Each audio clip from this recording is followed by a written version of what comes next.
This is Bradley, back with Physics Week 2. This is the first week we really got into physics. The first class we continued to do setup for the rest of the year, but then we got to use motion sensors to try to mimic graphs, as well as take away some conceptual knowledge about how motion is represented graphically. On the second meeting, it was more with the motion sensor. This time we were able to mimic two different types of graphs, position versus time and velocity versus time. Finally, I got my first podcast. What I did this week was more physics oriented. Once I got my ePort, Twitter, Google Docs account, and was taught how to put my video on the internet every week, we finally got some actual physics lab work.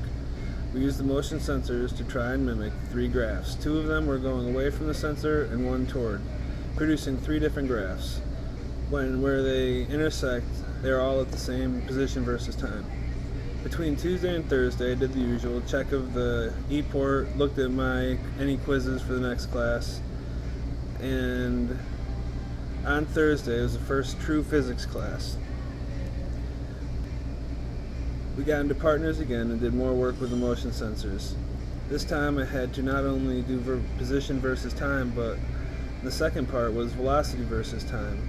The velocity graph was harder, but before we did the velocity graphs, Dave took some time to teach us how to make a velocity versus time graph stacked on a position versus time graph. We ended class on Thursday using the whiteboards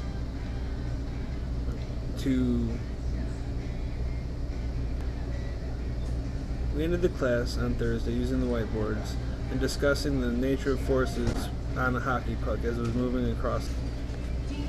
One thing I learned due to this class so far is when faced with a deadline, YouTube will be down. Luckily it came back. I also learned to make a graph mimic another using a motion detector.